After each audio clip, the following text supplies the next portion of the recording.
Welcome to LOA Today. I'm Walt Thiessen here with Joel Elston and Alex King. Today is Thursday, June the 27th, 2019. It is 8 a.m. in New York, 5 a.m. in Los Angeles, 1 p.m. in London, 10 p.m. in Sydney, Australia, and I haven't done the math properly yet, but I think that means it's also 9 p.m. in Tokyo. In case I have that wrong, forgive me, Tokyo, but wherever you are in the world, thank you for joining us for another episode of LOA Today, your daily dose of happy, and I think Alex and I are both in kind of the same state. We're both kind of worn out, because we did a massive recording. No, not Alex is shaking her head. No. She's up for anything.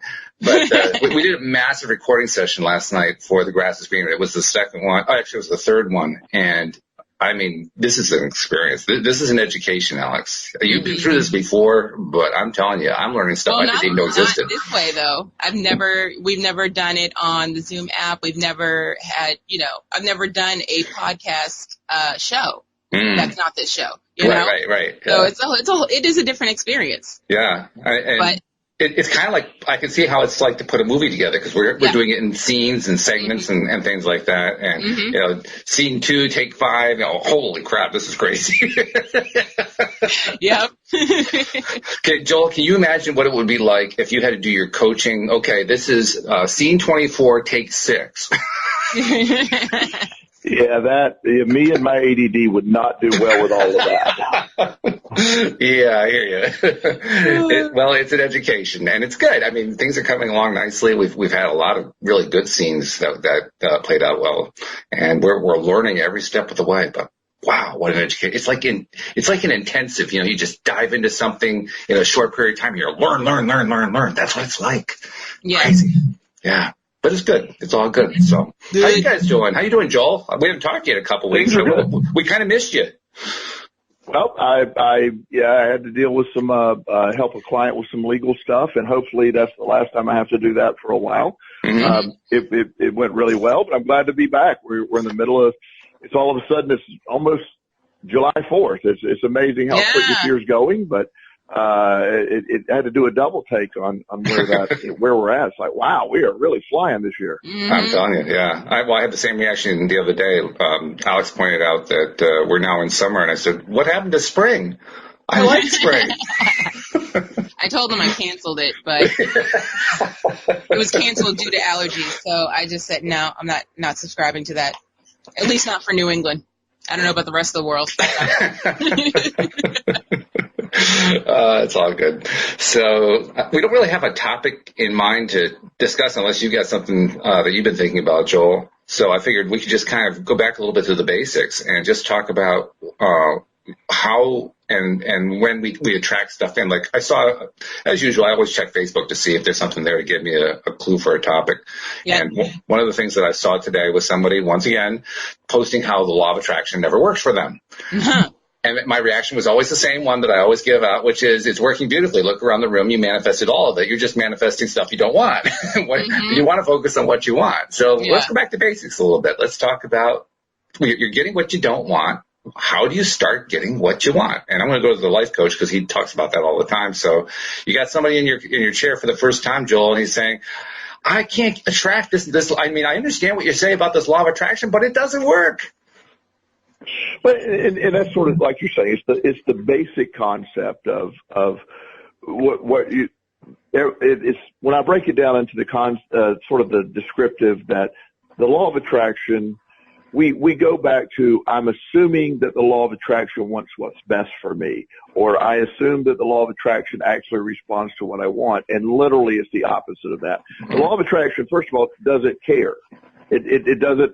It has no opinion. It has no value. It has no morals in a sense. And I know that sounds horrible. The law of attraction is like gravity. Gravity, if somebody falls off of a building and he's a father of 3 young children, gravity doesn't stop and say, I'm not going to pull this guy to the ground and die. Gravity, it is a law. It is something we must adhere to. And that person, regardless of how good they are, will fall and die.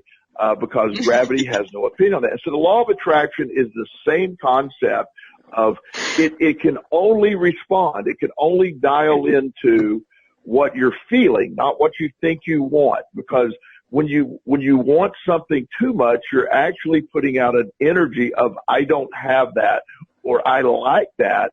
So the real energy that the law of attraction is picking up on is the lack. I have a perfect case. I have a young lady. She's probably about 35. She's in a middle management career with an insurance company, and she has been sort of into the law of attraction lightly. And she's been doing all of her mantras and all the things that she believes. And she once again said, she said, well, I really want to get past this. I'm working really hard at work. I'm putting in 70 hours a week, and I'm not getting the returns. Now, the rest of my life's going really well. But where I'm really focused, what I really want to do this, I can't seem to get the law of attraction to work. And I'm like, well, once again, you've answered your own question, because that idea that she's working really hard, it indicates I got to put so much energy and effort into this. It's like I'm desperate. So the law of attraction picks up on desperate. And boy, is it good at it. I mean, it will pick up on any emotion that you're really vibrating to, that you're really focused on. But desperation, what is it? Is it that we just are so used to being desperate in our feeling, or is it that the law of attraction is particularly prone to reach out for desperate? Well, I don't think it, again, I don't think it cares. I think it picks up on the strongest emotion and desperation. If you look at what desperation, that anxiety-driven, desperate mindset, it is one of the most powerful mindsets there is. And it is, if I tune in a radio station, I'm in the Richmond, Virginia area. Let's say I turn in a radio station, that's in Washington, D.C. We're a little ways away from Washington, D.C., but I can occasionally, depending on the weather, pick up a radio station. But it's that the signal's faint. It's just in and out. It'll bounce around, and you won't always get it if the weather conditions are right. Where if I tune in one of my local stations I listen to, it's hardcore. It's right here. The energy is strong. So that's the concept. You could say, I want this really bad, and you do. But again, the law of attraction says, I'm getting that desperate energy. So clearly this person loves this desperated, this state of desperation. So let's just give them some more of that. And that's that's where it becomes counterintuitive. And it's not that any one emotion has a law of attraction favored. It's just, it is the strongest emotion. It is the one that, you feel the most, the one that you put out the highest frequency or the highest vibration over. And when you say, yes, I believe that I want to have $1 million, or I believe I want to have, when you don't believe that you really have a chance to do it, there's no chance to do it. It's no matter what you're thinking, when you have to feel it. That's why the idea of starting to live as if you have what you're seeking, to live as if, to treat it as if that, then you're living that energy. Then you do that. This lady's doing the exact opposite. Now, I'm not saying, and I'm all about hard work. I'm a very driven, hard work person, but I view it from a different state. I will go accomplish my goals. I'll put the energy toward it, but I also do self-care. I lift weights every day. So I have a package of stuff that looks like I will add that to whatever I'm seeking. And Walt and I have talked about this before. There are times when I really turn on that manifestation of what I want, and I have to actually dial it back. Like, okay, I'm getting too much of this. I'm getting, I want, it got to a point where I want to get busier in my practice, and it was like, okay, nope, too much. Turn that back, or I want to have more opportunities or have different ideas, and I can actually get overwhelmed by how much just shows up and having to decide what I want to do. So I've really figured out that balance of what you need. And so that desperate state of, it's not working, I want it so bad. Again, you're having that other response because you're not feeling that, you're saying it, but you're not really feeling that you have it already. That's the energy that you're trying to come up with. And that's what makes it so hard. It's funny too, because when you were talking about, connecting to that signal, like the radio signal, it reminded me of, we touched on it before the show, and what we were experiencing yesterday when we were doing our recording, because one of the problems we ran into is sometimes our actors tend to try to sound like the other actors. And it reminds me that's basically what we do very often, especially in early stages with law of attraction. We want to set our vibration to what we're experiencing. So we're interacting with that same thing that we don't want, but we keep interacting with it because we're so good at attuning ourselves to that thing that's going on. That's exactly what we ran into last night. Whereas actors, the goal that the actor is going after is to try to differentiate, to say, this is the character, and I'm going to stay in this character. I'm not going to keep shifting over to what one of the actors is doing on the other side of the stage. I'm going to stay in my own character. That's the same mindset we have to adopt when we're trying to focus on what we prefer rather than what we don't prefer, I think. Mm-hmm. What do you think? Is that what you experience? Yes, I agree. Totally. Yeah. So I guess in one sense we could say that acting is a way to prepare and practice being a good conscious creator. Mm-hmm. Well, and when some of the best actors I'm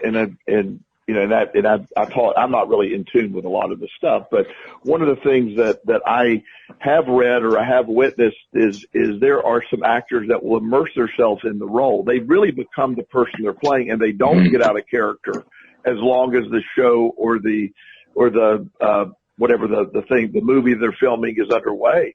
Mm-hmm. And people could, especially I think of one of the interviews I saw with Heath Ledger after he played the role of the Joker. And I know he was passing, he passed away and all that, and it was very sad. But he literally was, his family talked about how weird he got and how he actually didn't get around many people, and because he literally became the Joker. And if you ever watch the movie, it's shocking how convincing he is in that role. Mm-hmm. Scary at times. He's really good at it. Yeah, some of the actors they get into a role, and what was the movie? Oh, do you remember the movie The Blind Side? The story about the kid who became the football player, and he's taken in by the family in Tennessee.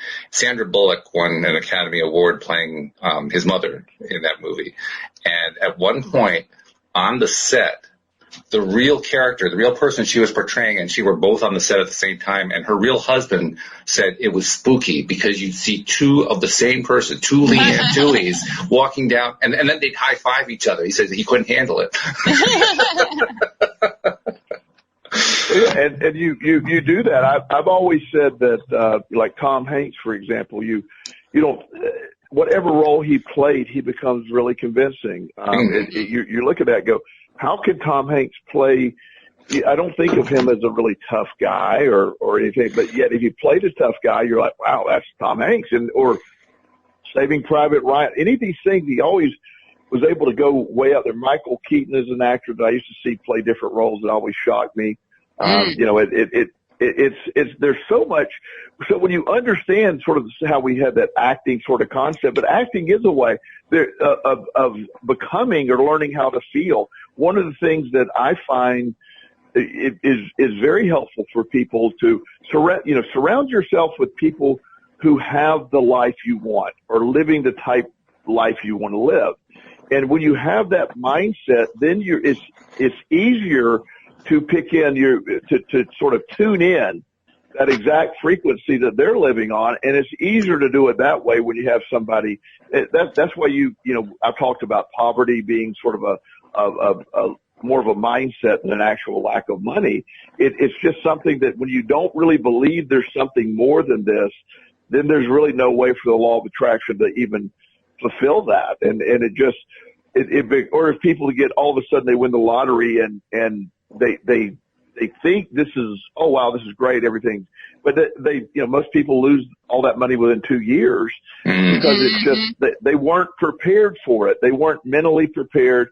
It's not that everybody said, well, they just assume that they're overindulged or whatever, but they are conditioned to a mindset of lack. And no matter how much money you have, if you're conditioned to a mindset, a lack or a lack of health or whatever, you will always revert back to getting what you're feeling.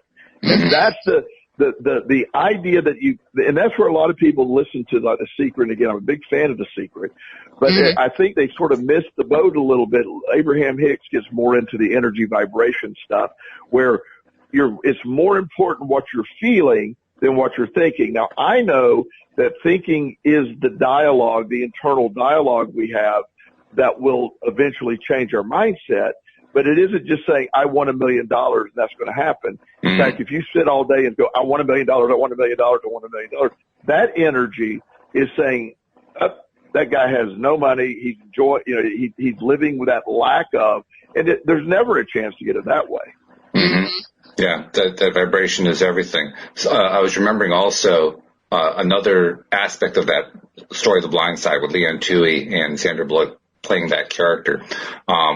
When Sandra was first offered the role, she read the script and she said, I can't play this role. And they said, why not? And she says, I don't know what this character is. I don't know. I can't create this character in my mind. If I can't create it in my mind, I can't portray it. So they had Sandra meet Leanne Tui and they had a conversation. And after the conversation says, oh, I get it. Now I know who it is I'm playing. And the way she described it was, Leanne Tui, in Sandra's words, was a force of nature.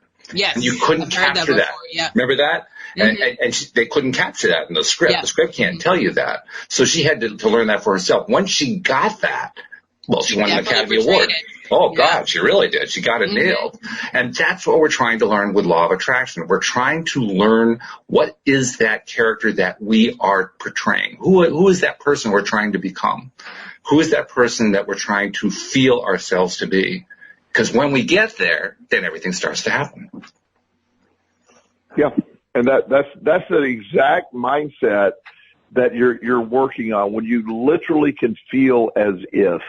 When financial, so much of my early thought when I even got into the Law of Attraction was financial stuff, as I say most people do that, or relationships. Oh, yeah. And mine was, and so the idea that it took me a long time to understand how to turn on that filter, to turn on how I feel that way, to have the abundance and really feel if I'm living in abundance. And once I really started to feel I was living in abundance and there was no lack, then it wasn't, and I'm to a point now where, money, it used to be such a driving force. It's not even, it's great. I'm not trying to minimize it, but at the same time, it doesn't, it's not the driving force of what makes me go every day.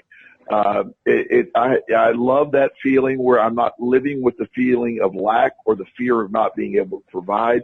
And it also applies. I'm very healthy. I'm on no medications. I feel wonderful. As I said earlier, I'm in the gym every day.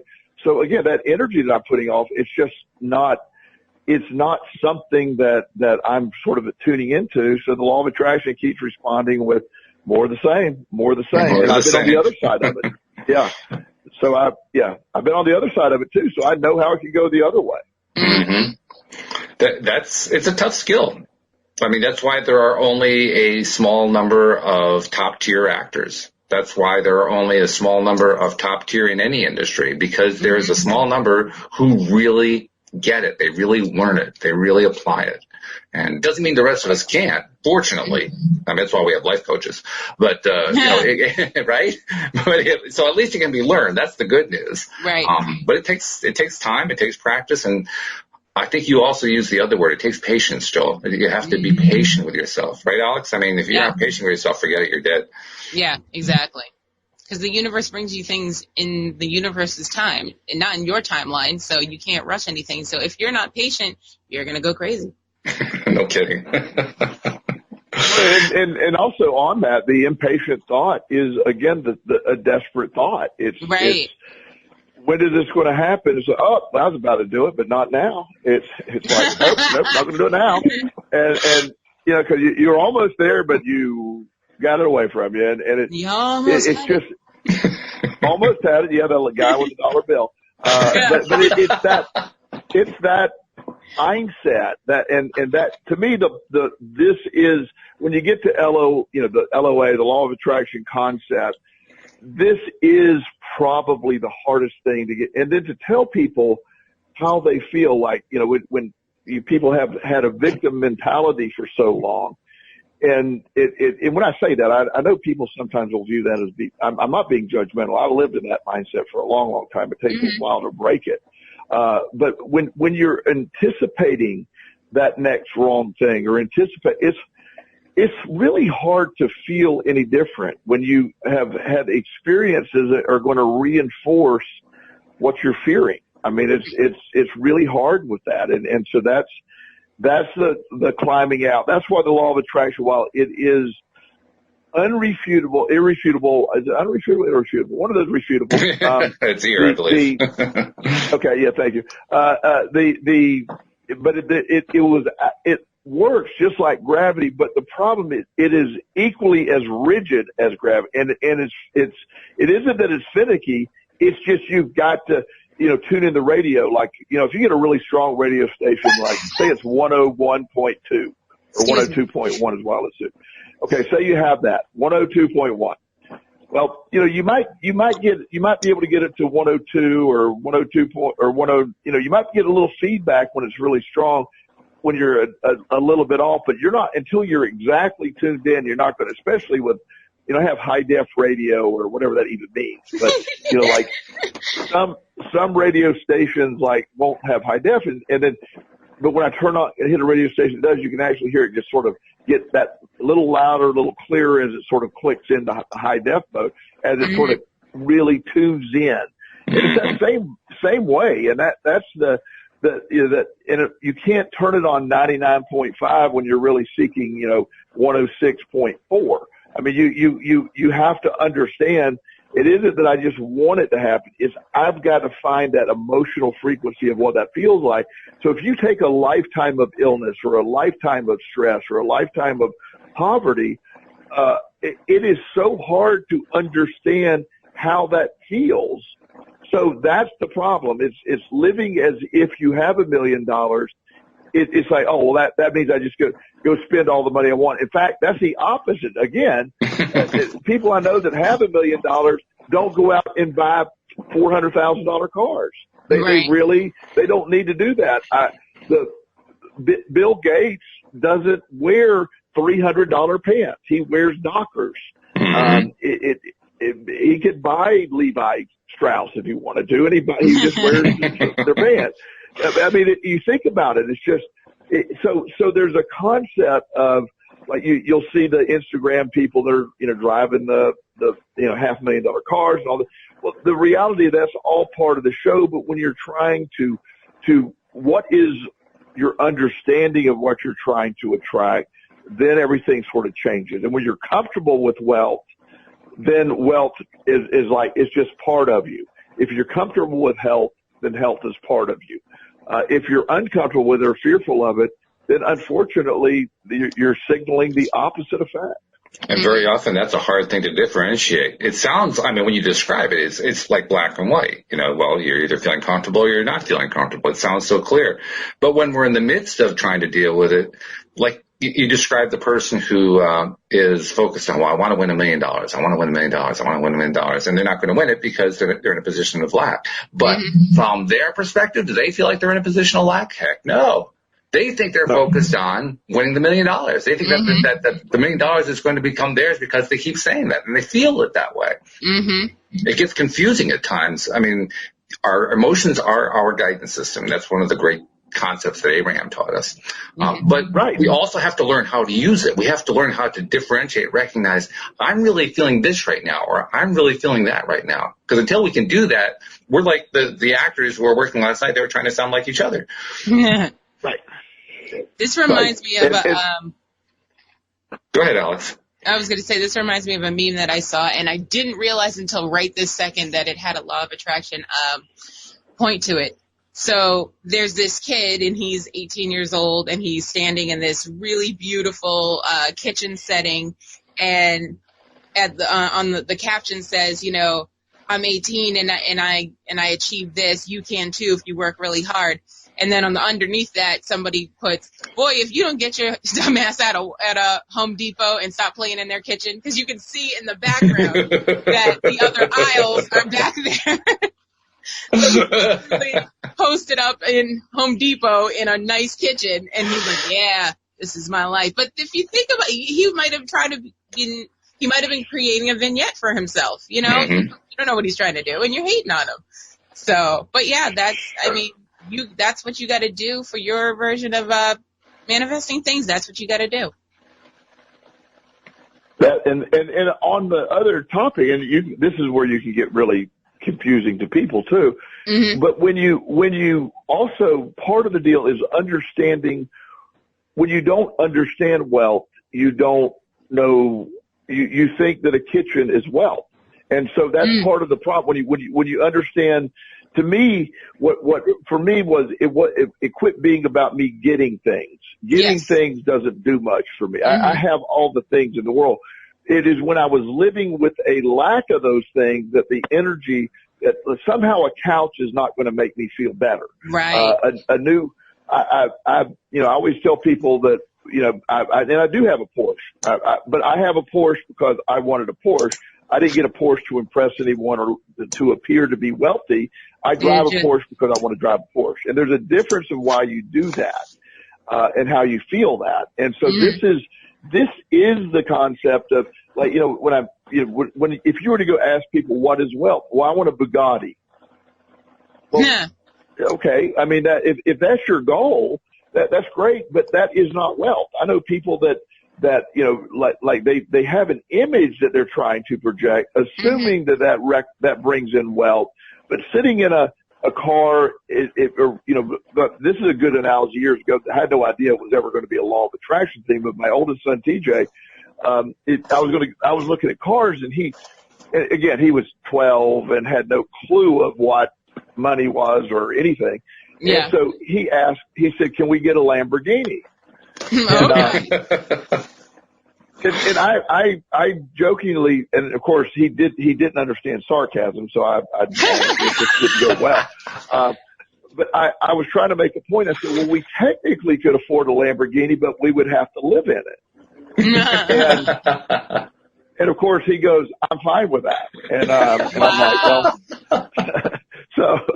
so he didn't quite get the message, but in his mind, that would have been where in my mind, I would know more, I've had, cars, like I have another vehicle besides Porsche. And one of the reasons is when you drive a nice car, there's certain places you can't park. I wouldn't want a Lamborghini. What do you do with the thing? I mean, it looks great, but you're somebody's going to, it's just, you don't want to leave it in a parking lot at a movie theater. Nope. It's like, unless you're bringing it to car shows once a year, like, what's the point? Yeah. What's the point? Well, I have the former, my former employer, the company that I used to be director of, that was a treatment center here in the Richmond area. They have an amazing, a beautiful, beautiful facility. It's on 400 acres. It's an old plantation. It's just absolutely gorgeous, right? Mm-hmm. So, I'm looking at it. I'm like, wow, this is an absolute beautiful, beautiful home, and on 400 acres. And I also know that, every month there's, one time we had a storm come through and knock down a bunch of trees. Well, we spent $27,000 on having trees removed. The pump house broke. I mean, the energy, what do you call that? The generator, it broke. So, and of course, it only can break when there's no electricity. So you have an emergency repair. You weren't anticipating the $17,000 it took to replace that. Right. So my point was, while this is a beautiful piece of property, if you were to give it to me and say, and me and the owner had this discussion, I said, if you were to give it to me, if you were to sign it over to me and say, and make the caveat that I can't sell it, but it's mine, I wouldn't want it. It's not, it doesn't represent wealth to me. It doesn't represent, it represents a headache. And so you'll often see people say, I want this, but not understanding. Like if I want a Bugatti, well, you got to realize that you can't get it insured through normal means. You have to go to Lloyd's of London. You can't drive it anywhere. They're not practical. And while they're awesome vehicles, and if you're a car collector, it matters, but that's not a sign of wealth. Again, right. Where I'm sure that I know billionaires that have just nice Lexuses. You know what I mean? They why? I mean, they don't need a Rolls Royce. I asked one of my friends who was a co-patent holder of a major drug, and he's worth about $1.5 billion. He has a couple-year-old Lexus. I said, why aren't you getting a new Lexus every year? And he goes, well, this only has 10,000 miles on it. I don't need a new one. I have a chauffeur, and I have other stuff. That doesn't represent anything to me. He said, right. So true wealth is not even wanting or desiring. When you can get to that understanding, when you can let go of desire, then but you also are aware you can have whatever you want if you wanted it. And that relieves the need to do it. It helps. I mean, that's where it gets into intricate part of the law of attraction, which I love because it's so amazing when you realize you can keep fine-tuning this as you go along. Mm-hmm. That's a really interesting point that you're hitting on there. The idea that you want to get to the point where you no longer desire, with the idea that desire means I lack it and I want it. Mm-hmm. Right. And right. when you are physically in a place of lack, I mean, you just know, anybody who's dealt with that knows you don't have access to certain things that you would really like to have access to simply because you don't have the financial means to do it, to buy it, to buy it or rent it or whatever it is you want to do. When you don't have that, you feel it. It feels really, really strong. So it's no wonder that when people are trying to learn to become conscious creators, they start with, well, I'm going to focus on what it is I really want in life. I want to focus on what it is that I really desire, not realizing that what they're setting themselves up for is failure. So how do you get that shift? How do you make that shift? Somehow we have to like you said, we have to take our mindset away from I desire things toward I can have anything I want. That's a big shift. And you mentioned the idea of spending all the money. I mean, that's actually what Rhonda Byrne did. She was making The Secret. She was trying to make The Secret. She went and she couldn't get stuff done. Things weren't falling into place for her. So she went to her ATM machine, took all her money out of the account, and gave it all away. Something, by the way, we do not recommend here on the show. But that's what she tried to do because she was trying to shift that mindset. Yeah. Right. And that's the when you can understand the mindset, how you feel when you're living without any lack whatsoever, like it's, I don't need to run out and get stuff anymore. I don't need I have whatever I need. If I need new shirts, I order 10 new shirts or whatever I need to do. And it's just it's not a thing anymore. And I'm not trying to say that if people hear that and say that's sort of, you sound like you're being arrogant. I'm trying to give you the feeling of how I try to tune in. I have zero lack. There's nothing that I can't go obtain or get. There's anything I want. And people say, well, you can't go buy a $20 million home. If I wanted to bring that about, I could. I have no desire for a $20 million home. I don't. I'm not saying that in any way that would be negative. Why would you need that? It's nothing that does for me. It doesn't place me in a position of feel, when you turn off the light in my bedroom at night where it's totally dark, it looks the same as the bedroom of a $20 million home. I mean, I have the same bed. Yeah, exactly. Yeah. I have the same bed that I would have. I have a really nice bed because I want a nice comfortable sleep. So I would have the same bed if I'm living in a $20 million house. So you get the point of when you can start feeling that way, because it's always it's always that time that we have to really take a deep breath and say, look, here we are. What is my ultimate? Because it isn't really about wanting that. It's about more how do I want to feel, and that's the balancing, It is. Now, there's also the flip side of that, which is, and it's basically two sides of the same coin, which is that when you're trying to get to that spot, to that place of where you're not really desiring anything because you're not attached to the lack side. You're not attached to, oh God, I don't have this stuff. I can't afford that $20 million house. When you're trying to get there, the other thought that goes through your mind, and this is a fear-based thing, is, yeah, but aren't I just settling for what I have and I'm never going to get any better? Where's the differentiation? That's part of the equation we have to solve. When is it that I am focused on simply I am enjoying the fact that I have nothing that I really lack versus I am settling? Where's the difference? I think you have to be happy in your own skin, in your own situation, and that's how you feel like you don't have lack. It's not to say that you don't have ideas and goals for the future, but you're not in a rush to see these goals. You know what I mean? They will come in their own time. They will come in their own way, shape, and form. But yeah, I was just saying this to my friend the other day. I was like, she thinks a little too small. She's like law of attraction light. She's working on it. And so I was like, I'm going to be the next Shonda Rhimes. I'm going to have my own Shonda Land, but it's going to be called King's Landing. It's, and she goes, oh, can you build me a studio in your basement? And I was like, I'm going to need you to think a little bigger if we're going on this trip, homie. Like, it's go big or go home, okay? You can't just do, I was like, I'll meet you halfway. You can have the pool house. How about that? She's like, you're going to have a pool house? You're damn right I am. So your approach is simply don't worry about it. Yeah, don't sweat it. It'll come. If that's what you want, it'll come. But don't be like, I see the people every day. They're like, I'm doing the 55 by 5 and nothing's happened yet. What am I doing wrong? And I'm like, hell, like, let it go. Drop the pen. Forget about it. Go do something you enjoy. And then just, it'll happen when it happens. Mm-hmm. Is that what your experience has been, Joel? Well, yeah, and just like you're saying, the law, that whole, that's the back and forth. When I've talked about this before. I've manifested a treatment center before, an entire multi-million-dollar treatment center. I didn't do it the way I exactly intended.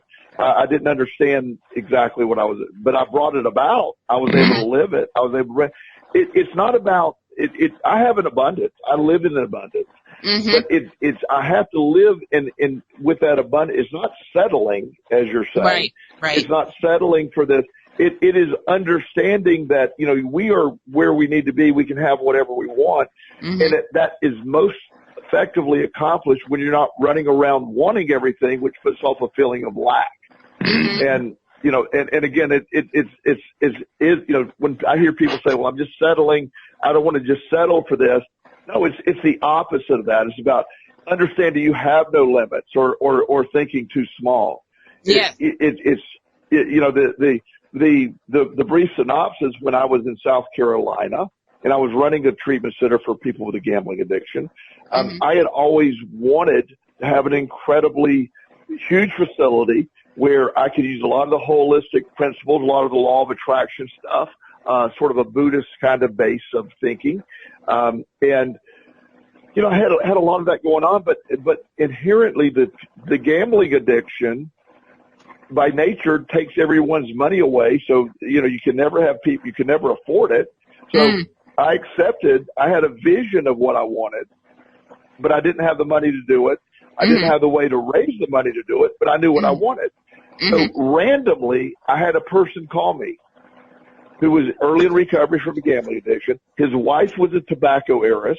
He had 400 acres and a mansion on it. And he wanted to start a treatment center that literally was the treatment center I had envisioned. And he asked me to be the director of the facility. Now, I manifested that facility. Now, it wasn't mine. And I manifested it, but I was director. I wanted to run a facility. That was how I was thinking versus a bigger thing. Now, I ended up realizing I didn't want that piece of property, but I understand the concepts of the treatment facility. So there is nothing too big. I get job offers all the time from companies to run their treatment facilities. I don't want to do that anymore. I'm not manifesting that. It's just I could have that if I wanted it, and they come along all the time. Which is pretty funny when you think about it, because you're not really looking for it, and here they are showing up. But you had the experience with it, so it came. When I was desperate years ago for any kind of job, I couldn't get anybody to hire me. Now, a month goes by that I don't turn down an offer almost. Yeah. That's pretty crazy, too. Yeah. I want to ask a question about, asking for a friend. Where does karma play in all of this? Because a friend of mine was saying, why does all the good things happen to this bad person and I keep getting shitted on when I'm a great person? Like, when is it, where is the karma? When is it coming? Okay, well, that's not an easy question. We'll spend the next hour on that one. yeah. So karma, when you look at karma is, the concept. First of all, a lot of times we're thinking about the current life we're living, the current, I'm just a little side note. I'm going to get a little weird. So just giving it a sort of Joel getting weird. Oh, we're already weird. We're talking about karma. So believe me, we're in weirdness. Yeah. It's okay. I feel like I know where he's going, though. We need a buzzer so people can tune out. My Southern Baptist friends really want trigger warnings. They want to turn this out. Yeah. Fundamentalist Baptist, please turn off your radios right now. But in my world, and I speak for me, on the possibility in my personal belief that this is not the only life I've lived. There's multiple lives I've lived, and I chose the life that I'm living now.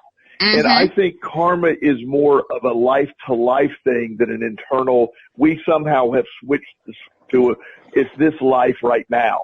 If you look at it, I've lived an infinite number of lives. It could be 20,000 lives of, it could be you can get really all over the place in that thinking. So I don't want to get way out there, but I think karma is more than today, more than immediate. There is a feeling of paybacks like right now, but I think it's more of a spectrum of things. You might have a life where you appear to get away with everything and everything. Terrible people get great things that happen or become president of the United States or stuff like that. That could happen. But nobody in that we know, next lifetime, no, I'm not, that wasn't political anything. But the next lifetime, that person may, live in poverty or be in prison there's multiple choices that go on, and I believe we choose that.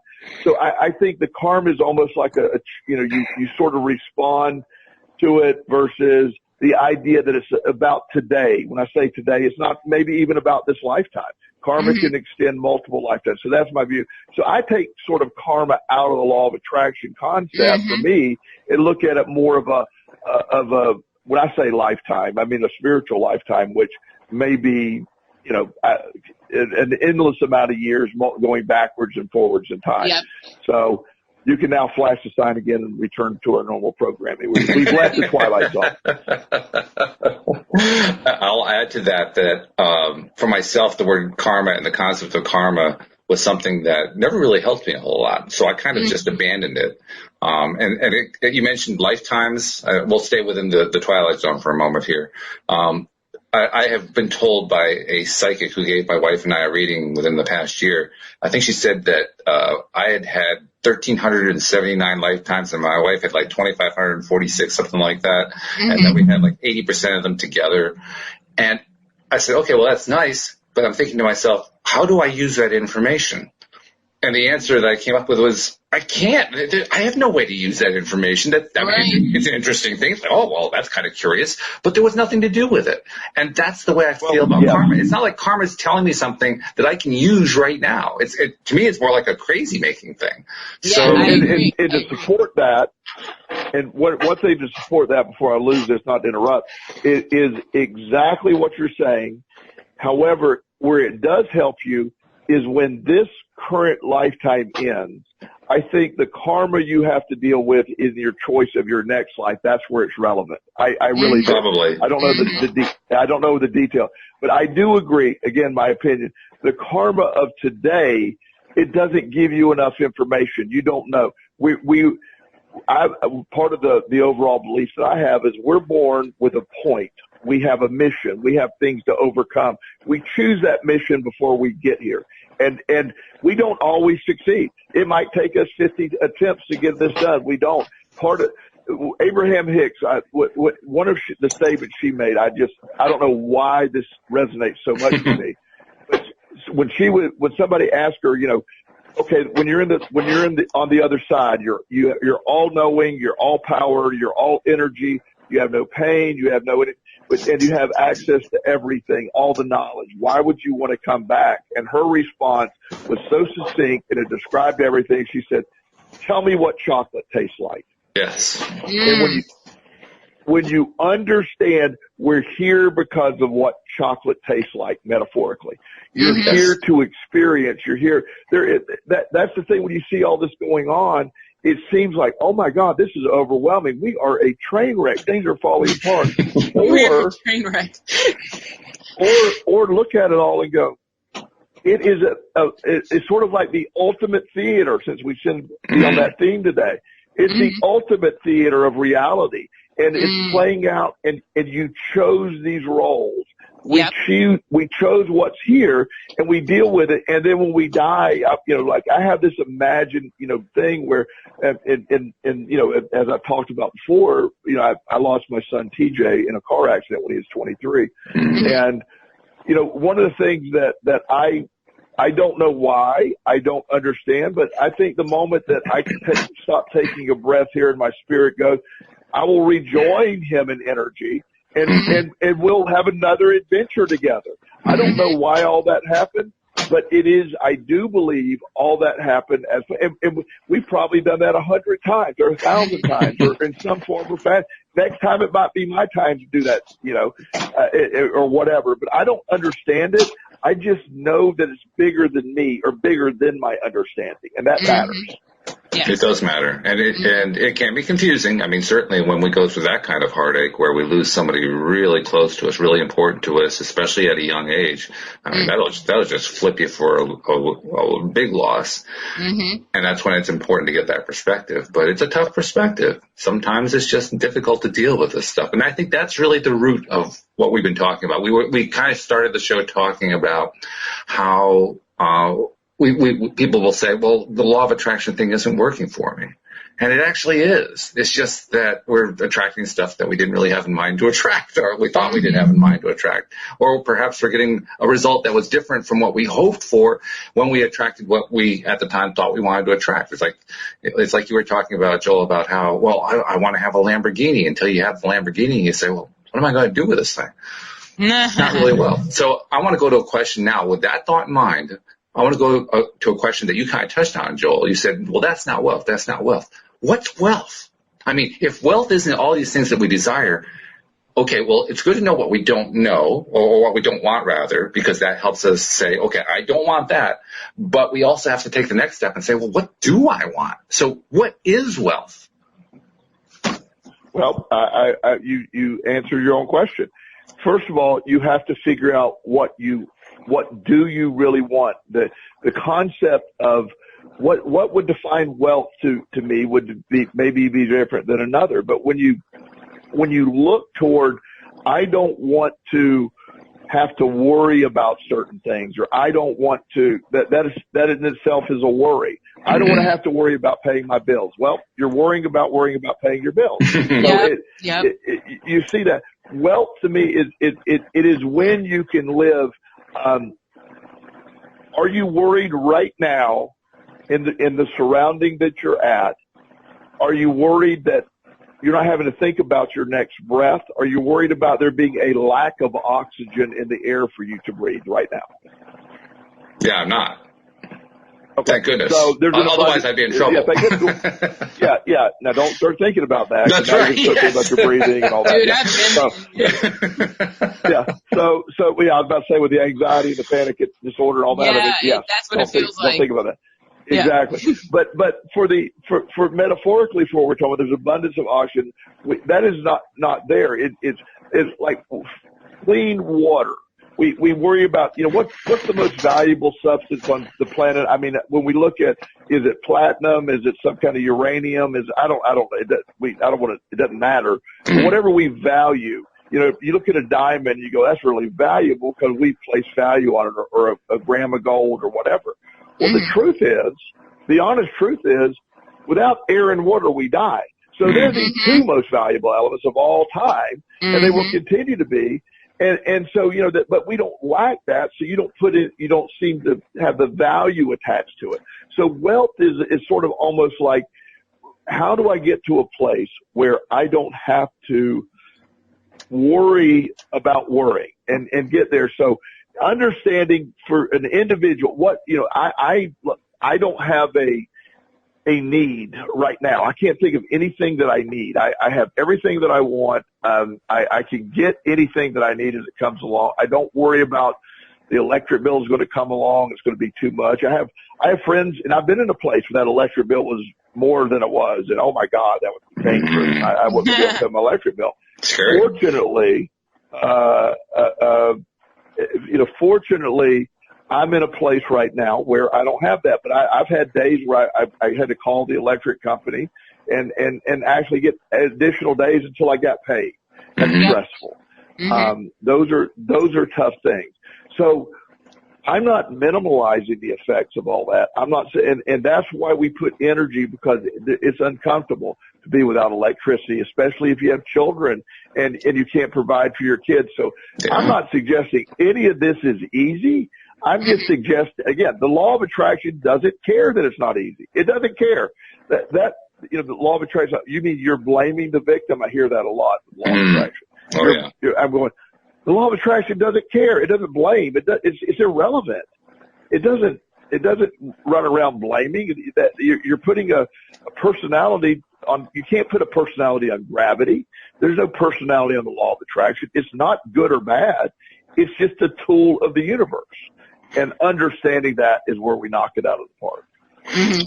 So if I was going to try to take what you just said and maybe condense it down into like a single phrase, I think I'd say the definition of wealth that we're really driving at is that place, that emotional thinking place that we're in, where we let go of worry, we let go of lack, we let go of all these things that don't feel good to us and that lead us astray, so that we just start feeling comfortable in our own skin, start feeling comfortable with where we are in life. That is wealth. Yeah. Well, and when you can live, this is where I get into like the power of now concepts, and the most effective tool in developing wealth or well-being or wherever you want is right now, this moment, the exact moment. Because no matter what's going to be happening later today, or no matter what has happened to this point, at this moment at 8:56 a.m. Eastern Time on the 27th of January 2019, everything's fine. At this exact moment, at this point in time, everything is where it needs to be. I have everything that I need. I don't lack it. And if I could live like that each moment, then imagine how great that feels. But when you step out of this moment and I start saying, okay, I have a horrible day today. I have all these sessions. There's certain things that I do. A lot of times I have these very difficult family sessions where everybody's spending a lot of energy and time yelling at each other. And okay, remember in 1987 when you said this and all this stupid stuff. And, if you didn't do this when I was a child, I wouldn't have these problems. I mean, so you have all that going on. I don't like those sessions. I mean, because you almost have to get through that, like, okay, let's spend an hour, everybody yelling at each other, and then I'll say, okay, none of that matters, let's move on, but we still got to go through it. So, however, if I spend all of my day saying, God, I'm during that session, that session is going to be, I mean, I got to live in right now. And I had a session, and this is how it worked the other day. I had a session scheduled with this family I did not want to have. It is a very complicated story, and I don't need to lay the groundwork, but it was something that I was dreading. It was going to be, I'd scheduled it for 2 hours. I had a very busy day that day, and these are a family that I was probably in that session going to tell them that they need to move to another therapist as well, that what they need is not what I offer. So I'm really mentally preparing that script, and I was trying to do the transition time, and I found myself having anxiety over that. I really did. I'm like, okay. And I was like, I can't do that. So I had 3 or 4 sessions before then. They all went great. And I found myself the session before that going, okay, boy, when I finish this session, they're going to be here and it's not going to be comfortable. Well, I got a text from the mom of this family and said, well, our son refuses to come. And I said, well, he's sort of the point of what we want to do. And that opened the door for me to say, okay, look, I said, I think this is sort of the final straw. What I'm offering is more life coaching. You need more of a therapeutic, traditional therapist role in your life. So without me having to do anything, it transitioned away from what I needed to do. I spent energy worrying about it. And she said, I'm so grateful for you and all you've done. And when we're on the other side, I said, I would love to get involved again, but it's really appropriate for me to refer this out right now. First of all, she thought I was very respectful. She said, well, I'll pay you for your time. And I go, absolutely not. We're not doing that. I'm very pleased that we were able to. Well, and things are going really well, now that they've transitioned. So, but I was worried about something that had nothing coming about. It was just, it's a catch-22 that we get involved in, and it's all part of how the law of attraction can respond. And I'm worried that if that session would have gone off, and it'd have been. Not because it was bad, but my intention, it couldn't have had a good outcome because I was so negative in my thought about that. Absolutely. It reminds me of something that we've done often with Louise's gardening business. It used to be we would take any customer that came along, and sometimes there are certain customers that would drive us nuts, and there were reasons why that was happening. And we finally got to the point where we said, you know what? We know there are certain characteristics of customers that just aren't a good fit for us. What if we identify them right off the bat before we even do any work for them? Just through some simple question and answer, we realize, okay, that's that kind of customer. And we have this former employee who's trying to get her own business going.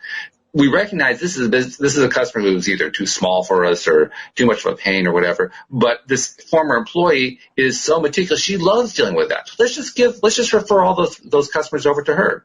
And the moment we started doing that is the moment that the whole thing got easier. We were giving away business, and in doing so, our business actually increased.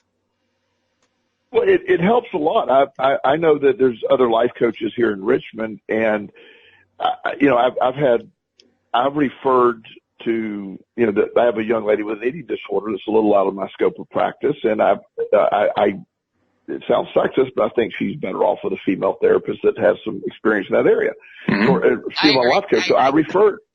Yeah, and so I referred without any type of, so the other life coach goes, well, you didn't want this? She said, I thought you would take that. And I go, no. I said, in fact, all of those I'll send your way. And she's like, oh. She said, well, I always thought because you were, you were who you were that we got all the leftovers. I go, no. I don't want to look at it that way. So we have developed a very good referral network back and forth, and there are weeks that I just can't see everybody, and I really trust her. She's very much into a similar mind thought of where we're at. So both of our practices have. If I go on vacation, she covers for me. I used to always have to cover my own self. Like somebody had an emergency, I'd still take the call on vacation. And we take turns doing that. So I've actually have a colleague that developed from this. So I'm even more effective in my practice because of that. So it's just like you're saying that when you learn to, instead of that, in the beginning, you take whatever comes along. You just need money, get them in the door. Right. But as time goes on, there's more effective ways to do it. And law of attraction fits right into that concept as well. It really does. Well, once again, we managed to start off with absolutely no topic and turn it into a really good topic. It's amazing how often we do that. We're getting very, very good at it. I'm glad of that. But Joel, it's been great to have you back. And before we part company, I want to give you the opportunity to tell people how to reach Joel Elston, the life coach. Joel Elston at gmail.com is probably the simplest way to do it. My website is joelelston.com. It's always good to hear. If I can't handle your case or you're far away, I can maybe refer. But always appreciate hearing from our listeners. Often get good feedback. I love that. And also a reminder, if you're not yet a subscriber, this is what you get. I mean, and it's not just this. Every single show is a completely different show. And I'm not exaggerating when I say that. They are all completely different. Literally, yes. And you don't want to miss any of them because every one of them is going to be entertaining and it's going to help you lift up. It's your daily dose of happy. That's why we call it that. So become a subscriber. Really easy to do. Go to the homepage of our website, loatoday.net. It'll walk you right through it, and then you're a subscriber. And from that point on, of course, you want to share the fact that you're subscribing and you're getting good stuff out of it so that other people can get their daily doses of happy. And then also, Alex, how do they do the same thing on YouTube? Because sometimes it's fun to look at us while we're doing this. It is fun to look at us in our gorgeous faces, minus Joel. We'll hide his face, but that's okay. Yeah, that's what I meant. What you want to do is go to YouTube and search for LOA Today podcast videos. And once you've done that, hit the subscribe button. And then next to the subscribe button, there's a little bell that'll notify you every time we go live. And once you've watched a couple of videos, hit that thumbs up and let us know that we liked it. Oh, we love that a whole lot. So thank you, guys. Thank you to our podcast listeners as well. We will see you all next time here on LOA Today. Goodbye, everybody.